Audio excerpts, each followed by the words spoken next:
నమస్తే అండి. Click TV వ్యూవర్స్కి స్వాగతం. నా పేరు డాక్టర్ రాజు. నేను ఓమ్ని ఆర్కే హాస్పిటల్లో చిల్డ్రన్ స్పెషలిస్ట్ని. ఈరోజు మనం మాట్లాడే టాపిక్ పిల్లల ఫిజికల్ యాక్టివిటీ గురించి. ఇంత ముందుకు ఒక 10-15 ఏళ్ళ ముందు చాలామంది పిల్లలు వయసు తగ్గ వెయిట్ కంటే తక్కువ ఉండేవారు. పోషకాహార లోపాలు వల్ల వెయిట్ తక్కువ ఉండేవారు. ఇప్పుడు ఏంటంటే పోషకాహారాలు మనం పిల్లలకు అందించే ఆ అవకాశం తల్లిదండ్రులకు వచ్చింది కాబట్టి అందులో ఎటువంటి లోపం లేకుండా ఎక్కువ అవుతుంది. అవసరం కంటే ఎక్కువ ఫుడ్ తినేస్తున్నారు. దానికి తగ్గ ఫిజికల్ యాక్టివిటీ పిల్లలకు ఉండట్లేదు.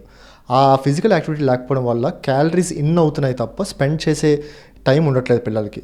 ఫుడ్ తింటున్నారు, స్కూల్కి వెళ్తున్నారు, చదువుకుంటున్నారు, వస్తున్నారు, కానీ అది స్పెండ్ చేసే కెపాసిటీ లెక్క ఒబేసిటీ, ఓవర్ వెయిట్, అది current problem in children nutrition పరంగా.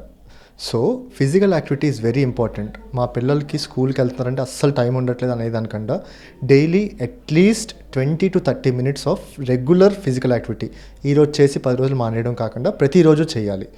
అంటే ఫిజికల్ యాక్టివిటీ అంటే రెగ్యులర్గా చేయడం అంటే మెయిన్లీ అంటే ఏదో పెద్ద స్పెషల్ ఎక్విప్మెంట్ అది అవసరం లేదు. మీ ఇంటి మేడ మీద, మీ ఇంటి చుట్టూ ఒక వాకింగ్ చేస్తే చాలు. వాకింగ్ అంటే నార్మల్ వాకింగ్ కాదు, బ్రిస్క్ వాకింగ్ అంటారు. అంటే కొంచెం వేగంగా నడిస్తే చెమట పట్టే విధంగా వాళ్ళు వాకింగ్ చేయగలిగితే అట్లీస్ట్ డైలీ 20 to 30 minutes ఆ రెగ్యులర్ ఫిజికల్ యాక్టివిటీ వల్ల మన కార్డియాక్ హెల్త్ ఇంప్రూవ్ అయ్యి క్యాలరీస్ స్పెండ్ అయ్యి పిల్లలకి ఒబేసిటీ, ఓవర్ వెయిట్ రాకుండా ఉండొచ్చు.